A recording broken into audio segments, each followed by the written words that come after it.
Hello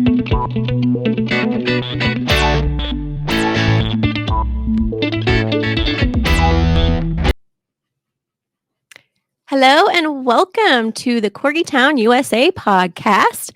I'm Candy. In my lap is Chuckles, the president of the Corgi committee. And we also have Kat Cohen. Kat Cohen. She's the executive producer of this podcast, my co-host, business coach, TEDx speaker, mom of Digby. I think you've got them all. And Naboo. And Naboo. And Wiggin. And Wiggin. Today, we are actually broadcasting from Corgi Town USA headquarters. Yes. So we have a new studio set up, and we have a whole menagerie of the entire Corgi committee. Every last one of them. We have Chuckles and Mortimer and Hammer and Booger and Digby.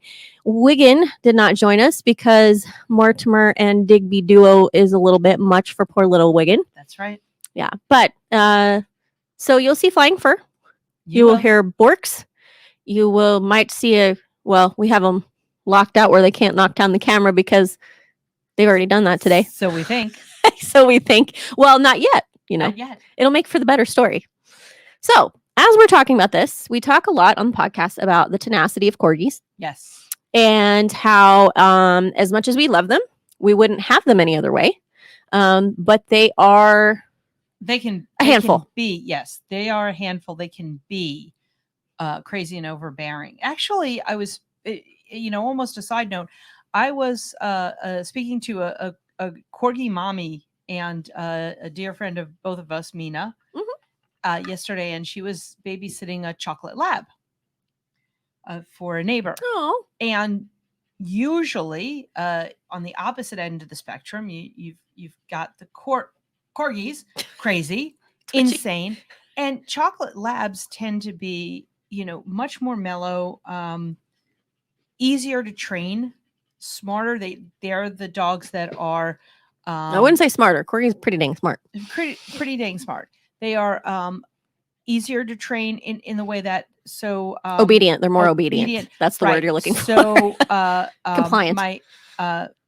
The uncle of my ex-husband, many years ago, had lost his sight. Lovely gentleman had lost his sight and had guide dogs. I was corrected numerous times, but had guide dogs, and they were always labs. And so I tell this story because Mina had said this one lab that she was babysitting was the worst. Oh, no. Just crazy. Hopefully her neighbor doesn't see it. Right. Just disobedient. Mina. She told her neighbor. Just a big handful. So it's not always the breed. The breed has a lot to do with it. It's also mommy and daddy. But it does take a personality type for the breed, which is one of the things we talk about here. We're very pro rescue. We say it just about every episode, but we don't shame you if you want a puppy. Of course, I've had both, and but we do recommend certain personality traits because we do see some get placed in rescue situations and rehoming situations because the personality just wasn't in line with the kind of care that corgis need. They have big personalities. They have big personalities. They need someone either with a big personality or someone a little bit authoritative that can handle that big personality, and they need a little bit more training and a lot of patience. A lot of patience. So I was excited because I came across Chrissy Neumyer. She's another podcaster, another pet podcaster. And she is a trainer, dog behavior consultant, trainer, and groomer. And so one of her specialties is, which is what I wanted to talk about today, was getting your dog to be better at the groomers. So I wanted to bring her on, and should I bring her on? Absolutely. Let's bring on Chrissy. Let's go ahead and welcome her to our podcast. Hi, Chrissy. Hi. I'm excited to be here. We're excited to have you. Yes, we are. We have a lot of burning questions.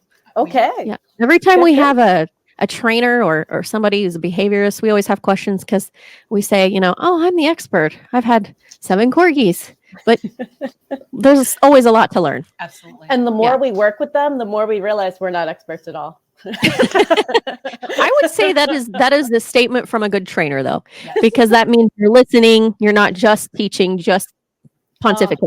Every single one of them teaches you something different. Yeah. Yes. Yeah. Oh, I love corgis.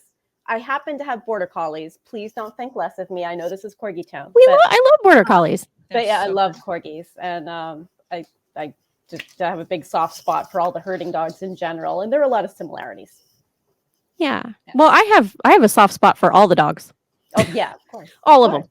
I just happen to resonate with corgis. I have the corgi personality, I guess. I'm also defiant and a handful. So Yes, she is, ladies and Yeah. gentlemen. I'm If I also a can't get handful border at the collie groomers. with a squeaker. Hey, stop! Thank you. Oh, that's okay. This is the Sorry. Corgi Town podcast.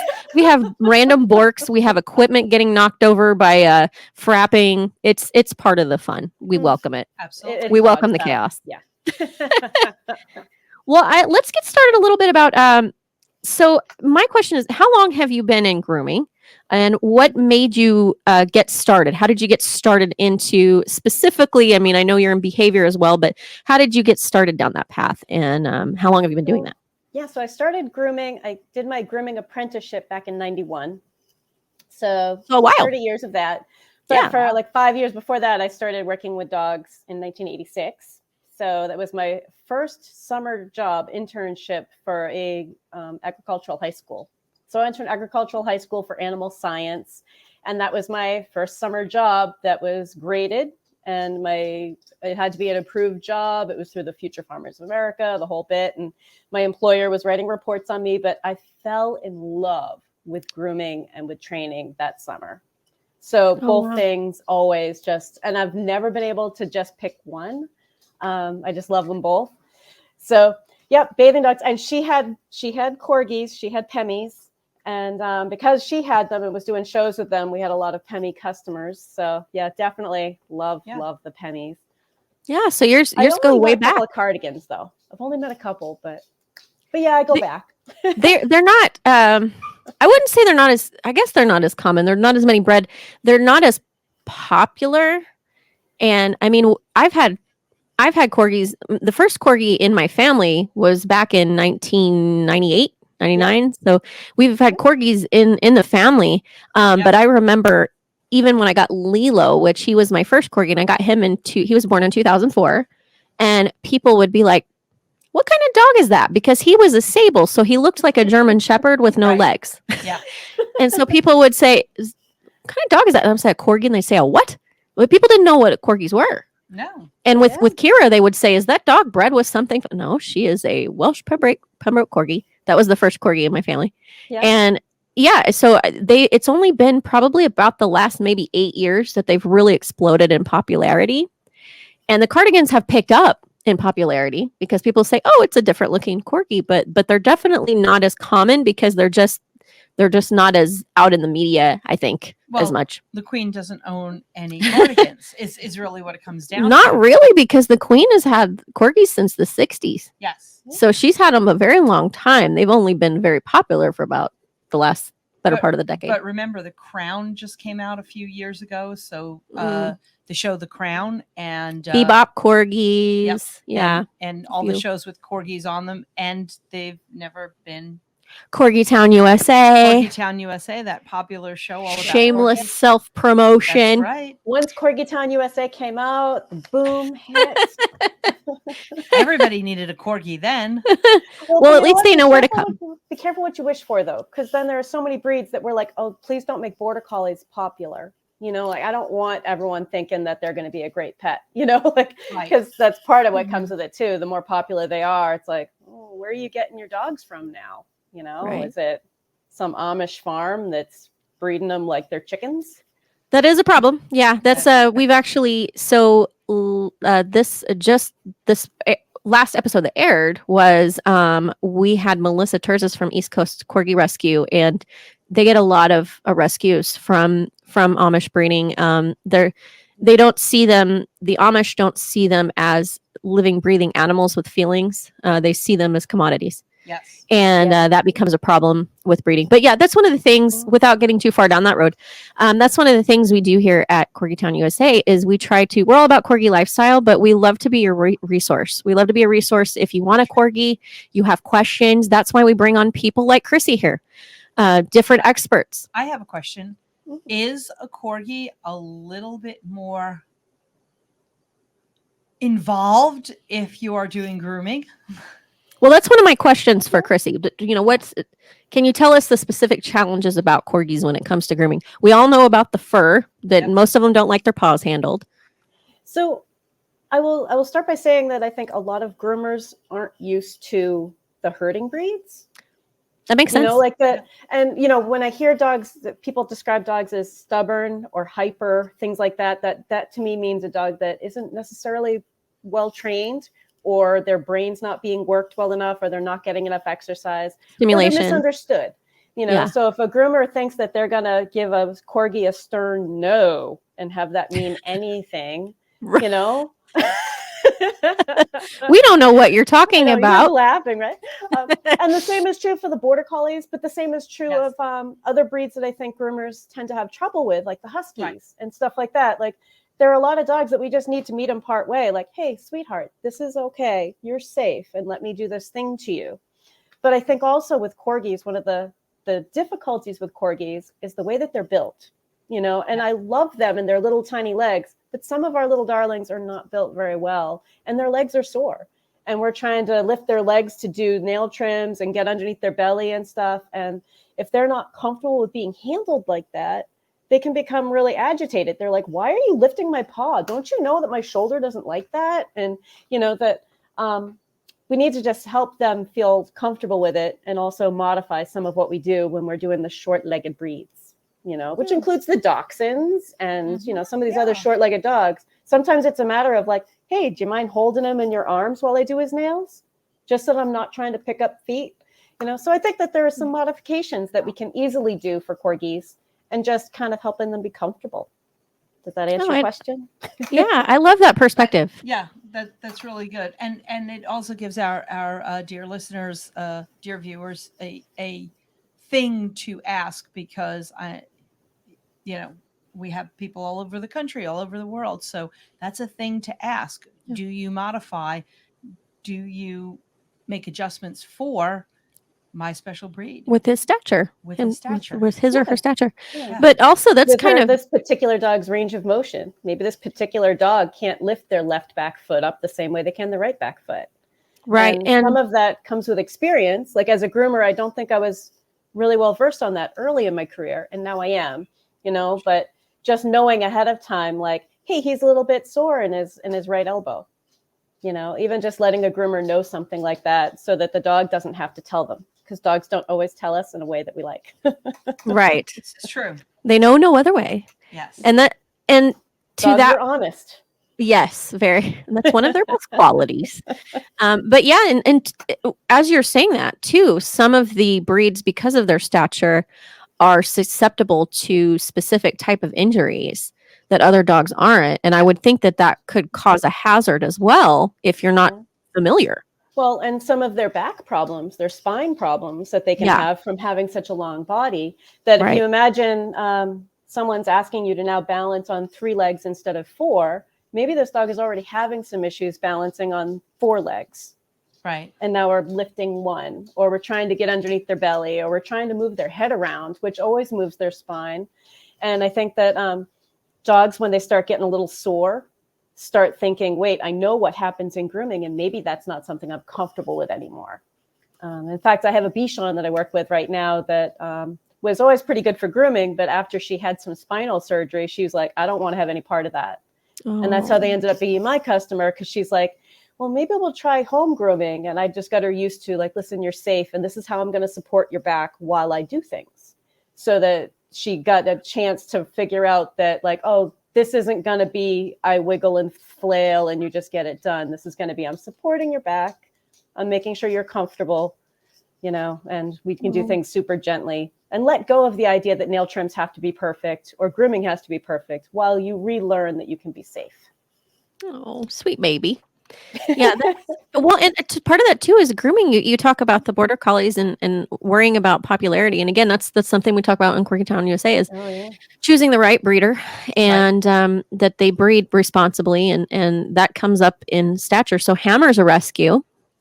My oldest, my old boy. And he was a breeder retire, that the guy that I got him from, something happened in his background where he used to have a house in the yard. He no longer did. So he needed a rehome. And that's how I got him. He's a wonderful, wonderful dog. He's amazing. But before he got him, he was a breeder retire. And poor Hammer, I think he was 5 when I got him. His gotcha day just passed. And he's 11 now. And we, by accident, because it was trying to trim his nails, again, at this point, I had 4 corgis. I'm not new to trimming nails and trimming nails on corgis. I've done them myself. He wouldn't have anything to do with me. He wriggled and he's not a biter, but he just absolutely loses his mind, and he gets this like Superman strength, and it's dangerous for him. Yeah. He'll It's really common with corgis, and I think a lot of it comes down to they're just simply uncomfortable with the way that they need to be held and maneuvered. And if they're uncomfortable, they're more likely to tell you, "Never mind, I opt out." And and if we keep pushing, instead of saying, "How can I help you be comfortable?" If we keep pushing, they're never going to come around to like, "Well, I guess, you know." I mean, a corgi is going to be like, "All right, I lost 46 times in a row, but this one's my lucky day." Right. Right. That's a good point. Very true. You know, And I love that they're you not take going to say that like, "Oh, never mind. I guess I don't care about that anymore." They're going to care. Right. Yeah, they're going to care very much. And I love that you take the perspective of the dog too, because I feel like that gets lost a lot. People think they just have a directive. Yeah. They need to get this done and they need compliance. But instead you're saying, you know, them working with someone else who has their own personality and their own ideas and on how things should Very go. much so. Yeah. You don't lose any authority, because I know sometimes people are thinking in terms of like authority and being in charge. You don't lose anything about being in charge by simply saying, "Sweetheart, are you scared? You know, can I help you be less scared?" And often if you can get them to be comfortable with the way they're being held, most dogs don't care about the nail trim. Yeah. 1,000%. Like most of the time they're like, "Oh, that's all it was. It was all about being held for it and the way that we have to manipulate them and move them." Right. And we can teach that pretty easily. Usually within about 3 groomings, a dog is entirely different for me. And maybe they're not finished learning, but they're entirely different, because Well, I 3 guess we're gonna groomings fly is out. enough to go, "Oh, this is different." Well, I guess we're going to fly out Hammer to you then. Because it's a whole thing. I have to be in there. We go to the vet and do it because we need about 3 vet techs plus myself. And he takes trazodone. And every time he gets his nails cut, he ends up getting really long nails between, because we just can't do that every single time. But Yes, as much as I've worked with him, I'm sure something happened to him. But what we discovered is when that happened, we ended up doing x-rays because, of course, he wriggled when he was there and he writhed and he hurt himself. He was okay. He just pulled a tendon. Yep. But what we did was x-rays. That was kind of a blessing in disguise that happened, because we found out he has very, very terrible knees, very bad hip dysplasia. He's already had surgery, and now we're starting to have problems with the other one. But it's breeding, you know, the overbreeding. They don't pay attention to conformation and stature. He's beautiful, but he's but his poor knee, he had arthritis in his knees at 5 years old.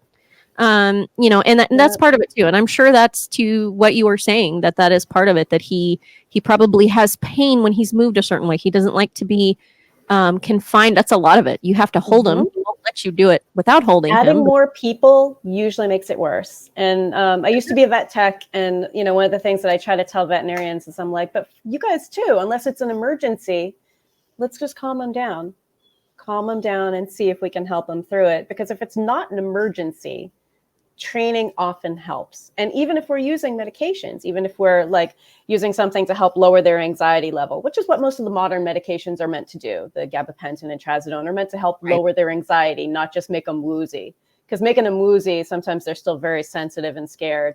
But even with those things on board, we need to help them relearn that, like, hey, this isn't scary. Well, And I have for tried. a lot of grooming procedures, I kind of compare it to going to the dentist. I'm never going to love going to my dentist. Right. And they're wonderful. And I picked my dentist and I feel safe with my dentist, but I'm never going to be like, "This is the best day ever." Yeah. You know, I mean, That's I a don't good expect them analogy. to love nail trimming. However, they can think that like, "Oh, my groomer cares about me and this is safe." And Continuity too. Yeah. A little bit of continuity, giving them that. That is that's an amazing perspective, not only that you have, but I think for the fur parents to have as well. That perspective of, not going to like it. They're not going to like it. They're not going to love it. They're not going to think that this is the best thing in the world. But I think also people think that all dogs think grooming is scary. And that's not true either. That's one of those myths. They're like, "Well, of course he's going to think it's scary. Dogs hate having their nails trimmed." I'm like, who told you that? You know? It's an assumption. But if you know maybe 3 dogs in your entire lifetime and all 3 hated having their nails trimmed, it makes sense that you might think that dogs just hate that. And no, they really don't. I was just dremeling my own dogs this afternoon. And while one of them is on the floor, we're just on the rug, dremeling nails, the other one's waiting. And then we just switch places. And is it my turn yet? It's like, I mean, I don't really want to, but I know good things happen afterwards. So I'm in line. Here we are, Well, I like what you said about authority as well, and how you don't lose authority by being calm and not necessarily being overbearing. Right. You can still compromise when you're the boss. Absolutely. I think is the takeaway from that. Yeah. And absolutely. so my compromise with Hammer is we go to McDonald's and get him an unsalted burger patty after each time. So hopefully he'll associate that, hey, hang in there, buddy. You're going to get your burger patty and you don't have to share it with any of the other members of the Corgi committee. He loves that. So if that's something he really likes, maybe doing something like that before nail trimming too. Here's a piece of it. We'll try it. Here are some pieces while in between toes, like just letting us pick up your foot the way that we're going to do a nail. And here's a piece of your burger. And this time I'm going to pick up your foot. I've tried that. You let me line up the clipper. And here's a piece of burger. This time I'm going to pick up your foot, line up the clipper, and snip. And I actually did that with him. I did that when I was trying to. I think something really bad happened to him that traumatized him. I really do. Like, I don't know if they quicked him really bad or. It's so hard to tell. When they're rescues. Yeah. Because I did that. And I did the peanut butter trick. And he's food obsessed. He's a Corgi. Yeah. And it's still, he's like, no, I don't care. This is terror. I don't care what you put. A lot of dogs won't take treats during grooming. Really? It's really common. So as a dog trainer, when I'm talking to other trainers about this, I'm like, the dog training world has kind of dropped the ball. The things that dog trainers are recommending for cooperative care is kind of incomplete, because massaging your dog's feet on the couch isn't complete. Like, that might be a first step, but that doesn't even replicate what we're doing with nail trimming or with trimming around pads. You know what I mean? Like, so some of that stuff, but I think they assume that, the dog is going to get used to it. And if we just keep adding some food, but if dogs don't take food in the grooming setting, we need other tools. And that can be as simple as, hey, sweetie, are you looking scared?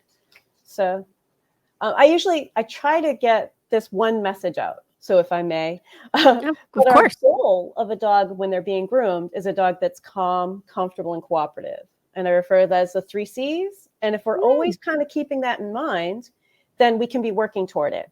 And sometimes what we have is a dog who's being calm and cooperative, but they're not yet comfortable.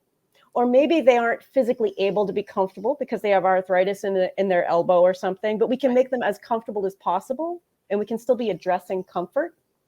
And when you try to think about the 3 C's, then you can kind of remember on your own, like, are you getting squirmy because you're uncomfortable? Can I hold you differently? Can I place you on a thick rubber mat so that you have better footing while I try to do this? Can I maybe put cotton in your ears and a happy hoodie if the dryer is scary for you? Whatever the case may be, just to help them get through it. A lot of give and take there, not just try to take control of the situation, which is sounds like that's good science. So sometimes people are like, oh, it's so wishy-washy. I'm like, but it works. It works because it's good science. It's just treating them like an intelligent being who has thoughts and feelings. Yeah. Which they do. The 3 C's. Thank you for making that alliteration easy for us to remember. Absolutely. Yeah. Calm, comfortable, and cooperative. Yeah. Calm, comfortable, and cooperative. What's that like? Great goal. Well, I did want to ask, though, because you're explaining this to us and educating us so graciously, when you say you have a new client and you have a very, very nervous dog. So, for instance, let's say I'm bringing you Hammer, who I explained to you the history with nail trimmings and how it's a big deal. How do you approach a nervous dog? You told us a little bit about tips and tricks and things you do, but let's say that you have a new client and it's a nervous dog. How do you approach that? How do you approach that animal? So part of what I do is I start off by even just trying to figure out if there are other problems going on at home also. Like, is this a symptom of other problems that are happening that we tend to notice in the grooming setting? Like, is this a dog who also won't let you wipe his feet off when he comes in from the rain? You're like a social worker. Oh my God, it is. Home health visits. Yeah. It is. But to find out, like, are there other things going on too? Or does, how does this dog respond to their owners in various situations? So a lot of it is just making an assessment based on what owners are going to tell me too. And one of those things I'll ask them is, what does your dog do when he doesn't like something? That's my first question. And then my second question is, what does he do if he doesn't like something you're doing to him? Because that's important to know. Does he try to get away? Does he cry? Does he squirm? Does he pee? Does he try to bite you? Does he muzzle punch? Which, herding dogs are known for, but if you're not around herding dogs a lot, muzzle punches are like, just what? So yeah, muzzle punches when the dog kind of comes over and goes, bam, I could have bit you. Yes. I chose not to, but then the next question is, what does your dog do if you continue? So now the dog has told you, I don't want you to do something. What does he do if you continue? And a lot of owners don't have an answer for that because they stop every time. And I'm like, so that's kind of a wild card. We don't know what your dog is going to do if we continue. And if a dog is panicking, that's a dog that can become dangerous, right? And like while a dog might not eat you alive, any dog can cause a significant injury. And as a groomer, I got to say, most groomers are just tired of getting hurt. We're just tired of getting hurt, getting scratched up is still damaging, So if you think about, okay, so what does he do if you don't stop? And owners don't necessarily have an answer to that. And then I ask them, what do you think he will do when a stranger doesn't stop? And, so now we've got this assessment going on that people are like, oh, I'm really not sure. And that's when I get a chance to sell it as behavior in grooming is safety related. And I talk to them. It's part of my safety policy. Dogs that are scared and dogs that are misbehaving for grooming, and that's kind of, I don't know if that's the right way to word it for today, but a dog that's having trouble with grooming, that's when dogs get hurt, people get hurt, equipment gets broken, owners destroy reputations, the internet goes wild, they come on with pitchforks and torches on your lawn. Liability, yeah. Well, and that's the liability too, because I mean, not only there's a risk of the groomer being injured, but also the animal getting injured. Just like I said, but with Hammer, he's much more likely for the dog to get injured. Yeah. And then you have liability from flailing around like a trout on a line. I mean, we think like in terms of, like maybe quicking a nail, but quicking a nail isn't the big injury. I'm worried about like dislocating an elbow, like all sorts of crazy injuries can happen. What if he slips a disc, while he's twisting and twirling and we add more people and, when instead we can kind of step back for a minute and say, you seem to be uncomfortable with this process. How can I help you learn? Well, thank you for enlightening us on that. You're absolutely right. You talk about the focus on training for behavior for grooming. I mean, that is very overlooked, but so important. Very much. It is. And it's part of their healthcare needs, Yes. And one of the things that I think is important too, is that grooming, if you teach a dog to be good for grooming, they are going to be better for the vet and they're going to be better for the owners at home with other types of care. But if you just teach them to be good for the vet, it doesn't necessarily address the grooming setting. Because in grooming, we need them to be able to stand on a table. We need them to be able to be touched all over with stuff and things. I usually tell people just random objects. We need them to be able to hold their brain together for about an hour and a half. And we need them to be able to do it in a distracting environment. Right. Nothing else pushes every boundary like that.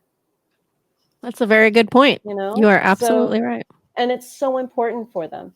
The dogs that I work with usually are so much better with everybody else after they start catching on, as long as I can get everybody on board. Because there are also times where, it turned into a 4-person nail trim rodeo at the vet's office. And I'm like, you just undid all that I've been working on. Oh my goodness. It happens with everything. It does. You need reinforcement. Well, you've certainly educated me today. And we'd love to have you back on again, because we could go into so many different segues. Absolutely. On this, for sure. Well, let's share some information for those listening. You can check out. So Chrissy has Happy Critters Dog Training, happycritters.dogtraining.com on YouTube. We have a banner up on the screen if you want to check that out. If you're listening, Happy Critters Dog Training.